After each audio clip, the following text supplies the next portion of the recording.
Are there any success stories that you can think of, businesses that have gone through that path and they're really doing very well and contributing to the economy of Oh Aurora? yeah, I mean, I think there's some incredible success stories. There was one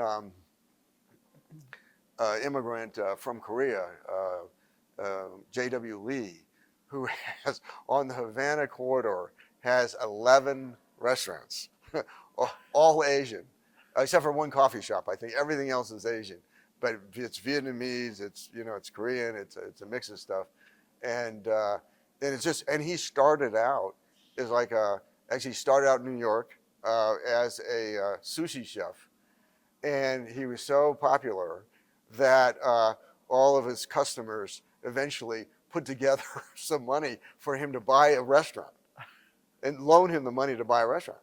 And he started his first restaurant, and then he still, I think, has that restaurant in New York, and then, and has some outside of Aurora, but the bulk of his restaurants are in Aurora. And what an incredible success story for somebody that just came to this country with nothing. And then we have a lot of it. There's a individual from El Salvador that came to this country with nothing too. He opened up a small little grocery store of Salvadorian type food, imported foods, and then after that he opened up a larger grocery store and opened up a restaurant where he had the little grocery store. Now he has a big grocery store and has several, I think, across the area. I mean, it's just incredible. And so, story after story, you meet these entrepreneurs that they just so believe in the American dream and in themselves that they become extraordinarily successful. But in doing so, I mean, they again lift the economy for the entire community and employ a number of people. Seems like they really have a desire to pay that forward and help the next group that's coming in. Yeah, they really do. I think you find organizations within the respective immigrant communities. I think I just mentioned the individual from El Salvador, and they have a fairly strong network in this community, and it's wonderful to go to their events and how they work together and support each other. Same with the Korean community, very very strong, and so it's in all the when I talk about the top four, but there's bunches of others, and they all really come together to support each other in their community, because it's clearly a challenge to come to a country where you may not speak the language at all. You don't understand the culture is incredibly different. So it's very exciting. We had a vacancy on the city council and just appointed an individual from Ethiopia. And so, and I was with him at his Ethiopian church last Sunday, and I mean, it's a Orthodox, what do they call it?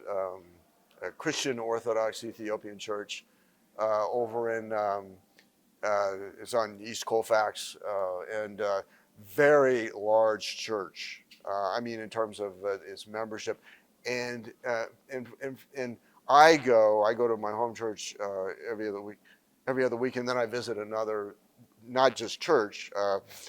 Sometimes I go to a mosque for Friday prayers. I'll go to a Buddhist. We have a Vietnamese Buddhist temple.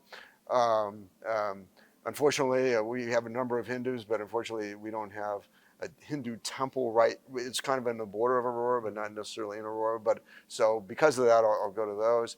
And just Mormon. I was at a Mormon event recently, or LDS, and different. I think I'm scheduled to go to a Catholic church in a couple weeks from now. But it's I think immigrants tend to be, I think, more religious by nature, and whatever is their religion becomes kind of the center of their community, a gathering place. And so it's exciting. It's a way for me to reach out to the diversity in the city by showing up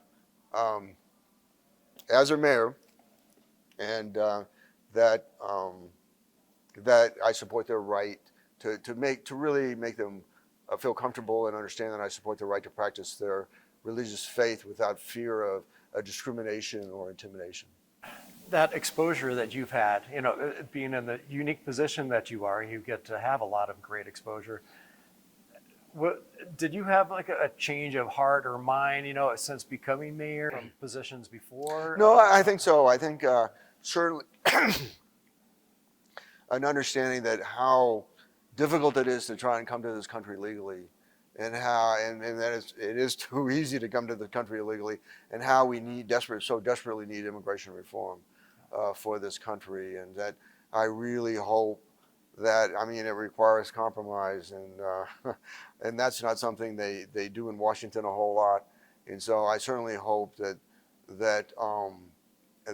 this president-elect, because he certainly didn't do bipartisan things his first two. I was there for 2 years in Congress when he was president, and what he would do, he would talk about something like DACA or something like that. Oh, we gotta resolve this issue. But then I think he was worried about his base, and so he would pull back and then not do anything.